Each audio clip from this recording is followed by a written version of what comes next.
आज जो हम लोग चैप्टर देखने वाले हैं वो है हमारा बाइनोमियल थ्योरम। बेसिकली ये चैप्टर आप लोगों ने स्कूल में किया है बट इनडायरेक्टली किया है। एग्जैक्ट आप लोग बाइनोमियल थ्योरम करके ऐसा चैप्टर नहीं था। However you will agree with me कि आप लोगों ने ये फॉर्मूला तो पढ़ा ही होगा, a plus b the whole square. इसका फॉर्मूला पता है, a square plus 2ab plus b square. So this is nothing but a binomial। Binomial का मतलब क्या होता है? बाय मीन्स दो, जिसमें दो टर्म्स आ रहे हैं, जैसे a प्लस बी, a एक टर्म है और एक b एक टर्म है, और उसका हम लोग कुछ पावर ले रहे हैं और उसका आंसर निकाल रहे हैं। सो ये आंसर एग्जैक्टली कैसे निकाल सकते हैं? तो उसके लिए हमारे पास एक फॉर्मूला है और जो हम लोगों को मिलता है बाइनोमियल थ्योरम से। ओके, देखने में फॉर्मूला काफी बड़ा और कॉम्प्लिकेटेड लगता है। However, इतना ये कॉम्प्लिकेटेड नहीं है, हम लोग इसको और आसानी से समझ के लेंगे। Okay, so basically binomial theorem का जो फर्स्ट फॉर्मूला हमारे पास, या फिर बोल सकते फर्स्ट बोलने से अच्छा the only one formula. Okay, इसमें सिर्फ आपको एक ही फॉर्मूला याद रखना है जो मैंने बोर्ड पे लिखा है, that is x plus y raise to n। n can be any number. Okay, so इसका एक्सपांशन कैसे होगा?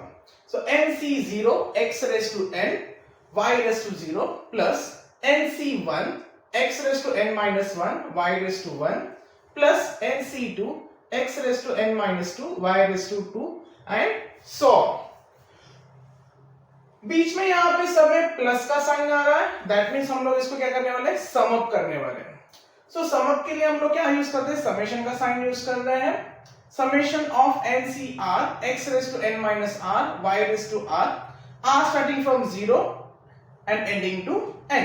अब ये होता क्या है?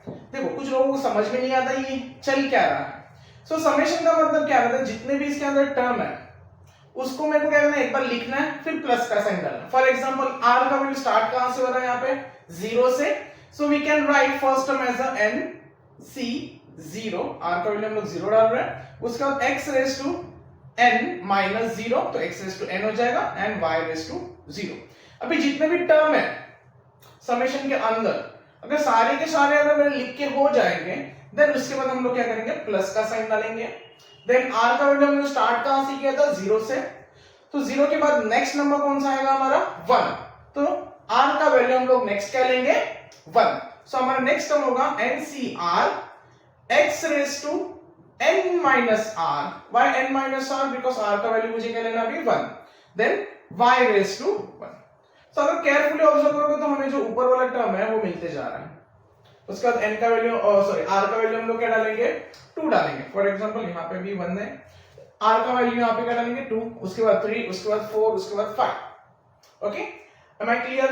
ओके, अब इसको याद कैसे रखना है? सो उसके लिए हमारे पास एक शॉर्टकट ट्रिक है जिसको हम लोग बोल रहे हैं पैस्कल ट्रायंगल। सो यहाँ पे देखो, a plus b raise to 0, इसका आंसर क्या होगा? 1। a plus b raise to 1, इसका आंसर क्या हो जाएगा हमारे पास? a plus B.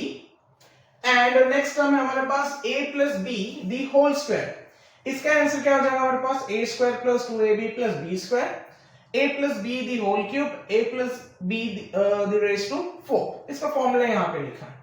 If you observe carefully, यहाँ पे हमने कुछ नंबर्स को कुछ अलग कलर से लिखे हैं, जैसे 1 1 1 2 1, then 1 3 3 1 1 4 5 1 4 6 4 1। So ये जो नंबर आ रहे हैं ना, एक पैटर्न फॉलो करते हैं, और ये पैटर्न फर्स्ट टाइम पैस्कल ने रिकॉग्नाइज किया। सो वो पैटर्न क्या है यहाँ पे देखो। सो फर्स्ट कोएफिशिएंट क्या हमारे पास? 1। उसके बाद देखो क्या है? 1 1, तो ये यहाँ पे है, मतलब a plus b raise to अगर 1 है तो उसके जो कोएफिशिएंट्स होंगे वो क्या होंगे हमारे? 1 and 1। नेक्स्ट है a plus b the whole square, तो उसमें देखो कोएफिशिएंट क्या आ रहा है? 1 2 1। Then a plus b the whole cube, इसके एक्सपांशन में हमारे पास जो कोएफिशिएंट्स आ रहे हैं वो क्या आ रहे हैं? 1 3 3 1। ओके, यहाँ पे एंड सो ऑन। सो ये कैसे किया है? देखो यहाँ पे 1 लिखो एक बार, उसके बाद 1 1, उसके बाद इन दो 1s का हम लोग क्या करेंगे? एडिशन करेंगे। 1 plus 1 2, then 1 plus 2 3, then 2 plus 1 3, then 1 plus 3 4, 3 plus 3 6, then 1 plus 3 again 4। So ऐसे हमें नंबर मिल रहा है। सो ये एक काइंड ऑफ ट्राइंगल बना रहा है, ऐसे एक ट्राइंगल बना रहा है, तो इसको हम लोग क्या बोलते हैं, पैस्कल ट्राइंगल। सो इसका और बाइनोमियल का क्या संबंध है? देखो यहां पे जो टर्म आ रहा था ना, ये NC0, NC1, NC2, ये जो है ये एक्चुअल में क्या है, कोएफिशिएंट्स है। क्या है ये? कोएफिशिएंट्स है। ये कोएफिशिएंट्स ही यहां पे पास्कल ने रिप्रेजेंट किए हैं। फॉर एग्जांपल लेट्स से इसी का एक्सपांशन करते हैं हम लोग, a plus b the whole cube. So a plus b the whole cube. Okay, as per binomial theorem n का वैल्यू कितना है यहां पे 3 है, तो मेरा फर्स्ट टर्म क्या हो जाएगा, NC0 a raised to 3 b raised to 0। Correct formula है हमारे पास ये वाला NC0। करेक्ट, n का वैल्यू क्या लेना है मुझे इस केस में, सॉरी n का वैल्यू मुझे क्या लेना है 3। सो यहां पे मैं 3 लिख सकता हूं, ये 3 हो जाएगा हमारा। ओके, नाउ NC0 इसका वैल्यू क्या होगा, या फिर 3C0 इस केस में 3C0 इसका वैल्यू क्या होगा, 3 factorial divide by 3 factorial 3 minus 0 factorial. Correct, no r factorial होता है ना हमारे पास,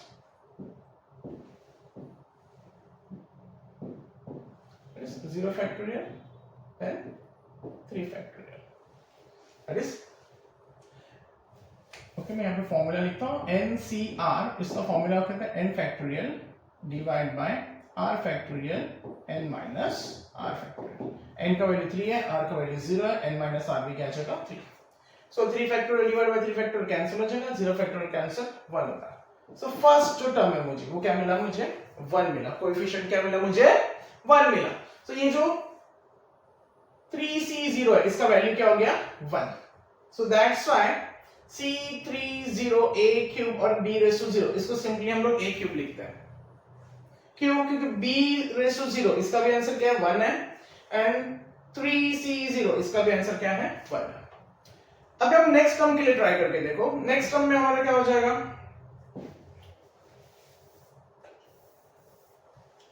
a plus b the whole cube में जो सेकेंड टर्म है हमारा, ठीक है, सेकेंड टर्म क्या हो जाएगा plus 3C1 a raise to 3 minus 1 b raise to 1। Correct, so इसमें अभी 3C1 का वैल्यू निकालते हैं, 3 factorial divide by 1 factorial 3 minus 1 2 factorial, so you will get answer as a 3। That's it. 3C1 का answer कितना आ रहा है हमारा 3, तो जो यहां पे हम लोगों ने रिप्रेजेंट किया है एंड सो ऑन। सो अगर आपको फॉर्मूला याद नहीं रह रहा है ये वाला, तो आप पैस्कल ट्रायंगल से भी कोएफिशिएंट्स निकाल सकते हो। सो लेट्स से कल को आप लोगों को किसी ने पूछा a plus b raised to 6 इसका फॉर्मूला जनरेट करो, then you can easily generate. Why? Because आपके पास पैस्कल ट्रायंगल तो पता है कैसे करना है, बट पैस्कल ट्रायंगल में कैसे आपको पहले सारे वैल्यूज लिखने पड़ेंगे, a plus b raised to 0 से लेके a plus 1 a plus b raised to 1, a plus b raised to 2, a plus b raised to 3, ये सब लिखने पड़ेंगे, तब जाके आपको 6 का पावर वाला जो एक्सपांशन है उसका मिलेगा। अगर स्ट्रेट फॉरवर्ड आपको फॉर्मूला याद है तो सारे टर्म्स फटाफट निकालने आ जाएंगे। सो आई विल से दैट ये वाला फॉर्मूला बाहर ही कर लो, काफी इजी है, और ये this is the only formula in this chapter. Okay, what is the formula? NCR x raised to n minus r y raised to r, that's it। ये वाला फॉर्मूला अगर याद हो गया सो समझ लो आपका बाइनोमियल ऑलमोस्ट हो चुका है। ओके, सो नेक्स्ट कांसेप्ट की तरफ चलते हैं। तो जनरल टर्म अगर मुझे निकालना होगा कोई भी बाइनोमियल में, जनरल टर्म मतलब लेट्स से अगर मुझे ये टर्म निकालना है, सो बाइनोमियल में टेक्निकली स्पीकिंग ये कौन सा टर्म हो गया? सेकेंड टर्म, और ये कौन सा हो गया मेरा? फर्स्ट टर्म, उसके बाद थर्ड टर्म। एक चीज ऑब्जर्व कर रहे हो, जब फर्स्ट टर्म में ले रहा हूं तो r का वैल्यू क्या ले रहा हूं? 0 ले रहा हूं। सेकेंड टर्म जब मेरा आ रहा है तो r का वैल्यू मेरे पास क्या आ रहा है? 1 आ रहा है। जब मैं थर्ड टर्म के बारे में डिस्कस करूं तो मेरा r का वैल्यू क्या आ रहा है? 2 आ रहा है। सो दैट्स व्हाई यहाँ पे हम लोग लिखते हो, देखो r+1 लिखते हैं, r+1 लिखते हैं। तो जैसे अगर मुझे इससे सेकेंड टर्म निकालना है, क्या निकालना है, सेकेंड टर्म निकालना है, तो मैं क्या करूंगा, r का वैल्यू क्या सब्स्टिट्यूट करूंगा, 1 सब्स्टिट्यूट करूंगा। तो मुझे क्या मिलेगा, t2 मिल जाएगा। So t2 is equal to nc1, correct, x raise to n minus 1 y raise to 1। ये हो जाता है मेरा जनरल टर्म का फॉर्मूला। देखो अगर आप इसको पिछले वाले फॉर्मूले के साथ भी कंपेयर करो, सेम फॉर्मूला में ये वाला, सिर्फ ये वाला टर्म नहीं लिखा है, समेशन वाला जो साइन है उसको हटा दिया। सो मेरा ये जनरल टर्म का फॉर्मूला हो गया NCR x raise to n minus r y raise to r। So एक ही फॉर्मूला हम लोग बार बार घुमा घुमा के उसी को लिख रहे हैं यहाँ पे। Okay, NCR x raise to n minus r y raise to r। Summation का साइन हटा दिया तो वो वाला फॉर्मूला किसके लिए बन जाता है, जनरल टर्म के लिए बन जाता है। ओके, अभी बाइनोमियल एक्सपेंशन अगर मैंने लिखा तो उसमें बहुत सारे टर्म्स हो सकते हैं। Those terms can be a even number और odd number. For example let's say अगर मैं बात कर रहा हूं x plus y the whole square, इसका एक्सपेंशन लिखूंगा तो मुझे क्या आएगा, x square plus 2xy plus y square. So total terms कितना आ रहा है इसमें, 3। ओके, टोटल टर्म्स कितना आ रहे हैं, 3। बट पावर मेरा क्या है यहाँ पे, इवन। पावर क्या है मेरा, इवन। सो अगर पावर इवन है तो टर्म्स टोटल कितने आ रहे हैं, 3। मतलब पावर इवन रहेगा तो टोटल नंबर ऑफ टर्म्स क्या आएंगे मेरे, ऑड आ जाएंगे। सो यहाँ पे टोटल टर्म्स कितने, 3। तो इसका मिडिल टर्म कौन सा होगा, फर्स्ट, सेकेंड और 3, ये जो 3 टर्म्स है इसका मिडिल टर्म कौन सा हो जाएगा मेरा, 2। सो मिडिल टर्म कैसे निकाल सकते हैं फिर हम लोग, n+2 डिवाइड बाय 2 करके, n+2 डिवाइड बाय 2 करके। फॉर एग्जांपल n का वैल्यू इस केस में कितना है, 2। So 2+2 4, 4 divide by 2 2। So second term will be our the mid term. Second term क्या हो जाएगा हमारा, मिड टर्म हो जाएगा। However, अगर मेरे पास ऑड पावर है, let's say a plus b the whole cube, तो इसमें टोटल नंबर ऑफ टर्म्स कितना रहे, first, second, third and fourth. So total number of terms कितने हो गए, 4। तो अगर इसका मिडिल टर्म निकालने जाऊंगा तो कोई स्पेसिफिकली एक मिडिल टर्म नहीं आ रहा है मेरे पास 2 मिडिल टर्म आ रहे हैं। ये जो सेकंड टर्म और थर्ड टर्म है इसको हम लोग मिडिल टर्म बोल सकते हैं। That's why whenever power is odd, number of terms are even. That's why in this case there will be a 2 middle terms. तो इस केस में क्या होगा, 2 middle terms हो जाएंगे मेरे पास, that is n+1 divided by 2 and n+1 divided by 2 plus 1। कैसे, इसे हम लोग मिडिल टर्म क्या बोल रहे हैं इस केस में, n+1 divided by 2th term। so n का वैल्यू कितना है यहाँ पे, 3 plus 1 4 divided by 2 2। तो मतलब सेकेंड टर्म मेरा क्या हो जाएगा, मिडिल टर्म हो जाएगा। उसका सेकेंड वाला कौन सा बोला इसमें, +1। तो इसका आंसर तो 2 आया था, +1 करोगे तो आंसर कितना आएगा, 3। मतलब थर्ड टर्म हमारा और एक मिडिल टर्म हो जाएगा। Am I clear? So इसका मतलब क्या है, जब पावर ऑड रहेगा तो there will be a 2 middle term. That's it, binomial में इतना ही है। ये एक फॉर्मूला याद रखना है जनरल टर्म के लिए, यही फॉर्मूला हम लोगों को एक्सपांशन के लिए भी याद रखना है। However, there are some important results of coefficients of binomial. वो रिजल्ट याद रखोगे तो अच्छा है। One of the result is C0, C1 plus C2 plus C3 till Cn। इसका जो एडिशन होगा वो हमेशा रहेगा 2 के पावर में आएगा। फॉर एग्जाम्पल लेट्स से यहाँ पे भी देखते हैं a plus b raised to let's say 2।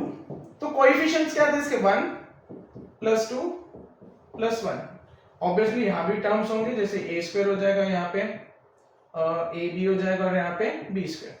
We are not interested in this, we are interested in this coefficients. तो इनका एडिशन करो कितना है, 1 2 3 4। सो एडिशन कितना है, 4, which is nothing but a power of 2 to the power 2, correct.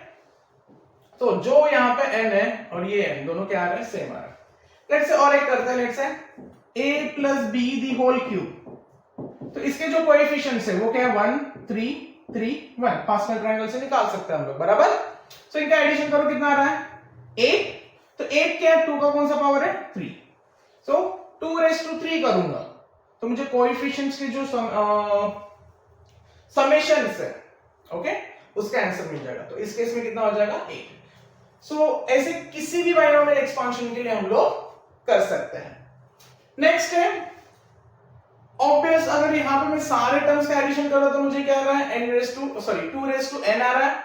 सो अगर इसमें से आधे टर्म ले रहा हूं, स्पेसिफिकली मैं इवन टर्म्स ले रहा हूं, ओके। सो इवन टर्म्स का जो समेशन होगा, कोएफिशिएंट्स का जो समेशन होगा, that will be exactly equals to summation of coefficients of odd numbers, odd terms बोल सकते हैं, which will be equals to 2 raised to n minus 1। मतलब 2 raised to n का क्या करना है, हमें हाफ करना है। जैसे 2 raised to n होगा उसका हाफ करोगे तो आपका आंसर कितना आएगा 2 raised to n minus 1। Half क्यों किया, क्योंकि मैं आधे टर्म यहाँ पे कंसीडर कर रहा हूँ, वो भी स्पेसिफिकली इवन नंबर्स को अलग कर रहा हूँ और ऑड को अलग कर रहा हूँ, ओके। थर्ड इंपॉर्टेंट रिजल्ट है, अगर मैं स्क्वायर को ऐड कर रहा हूँ, किनके स्क्वायर को, कोएफिशिएंट्स के स्क्वायर को ऐड कर रहा हूँ, तो उस केस में मुझे क्या मिल रहा है C0 square, C1 square, C2 square till Cn square. तो इसका आंसर क्या आता है 2n factorial divide bye n factorial n factorial, okay. ये रिजल्ट याद रखना है, स्पेसिफिकली ये दो रिजल्ट तो काफी इंपॉर्टेंट है हमें। Next some important एक्सपांशंस। सो इसमें से जो मोस्ट फ्रीक्वेंटली जो हम लोग यूज करते हैं, ये दो वाले एक्सपांशंस, ये क्या है, कैसे यूज करना है वो भी बताऊंगा।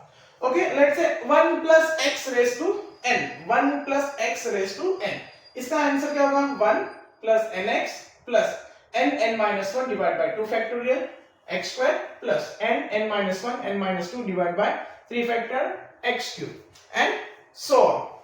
सिमिलर फैशन में 1 plus x raised to minus 1, तो यहाँ पे क्या हो रहा है, ऑड पावर जो रहेंगे उसमें नेगेटिव साइन इंट्रोड्यूस करना है, ठीक है। ये स्पेसिफिकली हम लोग फिजिक्स में काफी यूज करते हैं, ग्रेविटेशनल चैप्टर में इसको एक बार यूज किया है। उसके बाद फिजिक्स में जो हमारा इलेक्ट्रोमैग्नेटिज्म है, देन बार मैग्नेट में जो हम लोग, बार मैग्नेट बोल सकते हैं इलेक्ट्रिक फील्ड में एट अ पर्टिकुलर लोकेशन पे, ओके, डाइपोल की वजह से जो इलेक्ट्रिक फील्ड बनता है, वहां पे भी उस डेरिवेशन में हम लोग ये वाला फॉर्मूला यूज करते हैं, that is 1 plus x raised to minus 1 का, ओके। उसको हम लोग अप्रोक्सीमेट करते हैं और ये वाले आगे के टर्म हम लोग क्या करते हैं, नेगलेक्ट करते हैं। नेगलेक्ट ये बोल के करते हैं कि x का वैल्यू वहां पे टेंड्स टू 0 हो जाएगा, मतलब क्लोज टू 0 हो जाएगा।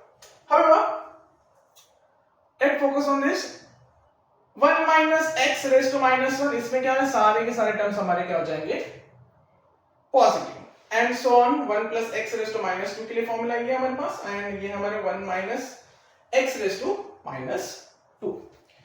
सो आई होप आपको ये समझ में आ गया होगा बाइनोमियल थ्योरम क्या है, और सिर्फ एक ही फॉर्मूला याद रखना बेसिकली इसमें, and that formula is NCR x raised to n minus r y raised to r, that's it। The coefficient of x raised to 5 in the expansion of 2x cube minus 1 upon 3x square raised to 5 is, ये question 2023 में JEE mains में पूछा गया था। So basically हमें करना क्या है, x raised to 5 ये जो टर्म होगा उसका कोएफिशिएंट निकालना है हमें, ओके। सो जनरल टर्म का फॉर्मूला मुझे पता है t r plus 1 is equals to NCR x raised to n minus r and y raised to r, बराबर। अभी हम लोगों ने किया है ये फॉर्मूला बाइनोमियल थ्योरम में। सो NCR, n का value 5, r we don't know, exactly हमें r ही निकालना है।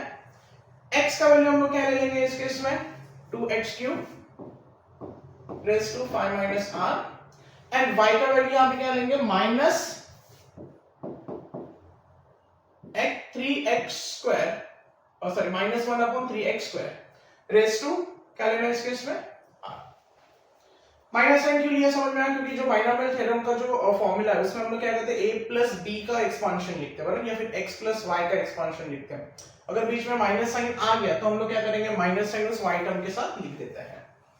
चलो, तो इसका आंसर क्या होगा 5CR, ये एक्सपांड करोगे तो आपको क्या मिलेगा 2 raised to 5 minus r, इसको ओपन कर रहे हैं, x के पावर क्या हो जाएगा 3 into 5 minus r, correct, -1/3 raised to r and x raised to -2 plus into r, okay, क्योंकि मल्टीप्लाई -2 के लिए x स्क्वायर को हम लोगों ने ऊपर ले लिया, ठीक है। तो यहाँ पे क्या हो जाएगा 5CR 2 raised to 5 minus are, और ये वाला जो टर्म है इसको यहाँ पे लिख देते हैं आर, एंड x वाला टर्म क्या हो जाएगा यहाँ पे x raise to 15, correct, into next term क्या हो जाएगा मेरा x raise to, next into करने से अच्छा ऊपर ही लिख देता हूँ 3r, ओके, इनटू भी नहीं होगा, अगर मैं लिखना होगा तो उसको डिवीजन में लिखना होता मुझे।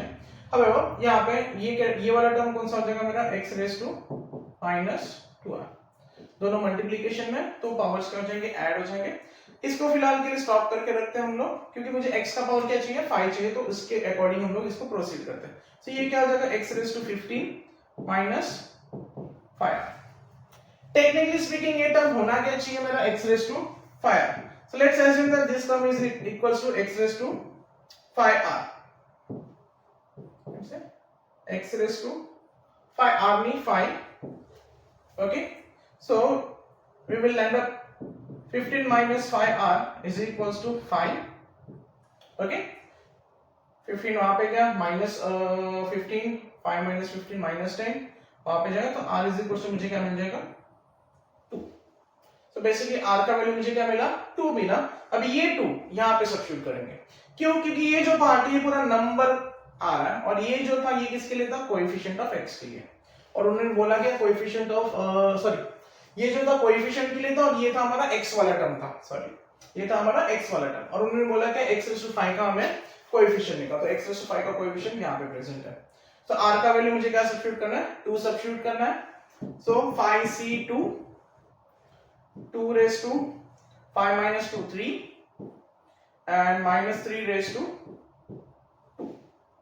So basically 5c2 इसका आंसर कितना आएगा हमारा 10, okay, 2 raised to 3 8 and minus 3 का स्क्वायर कितना हो जाएगा हमारा 9, so आंसर कितना हो जाएगा 80/9।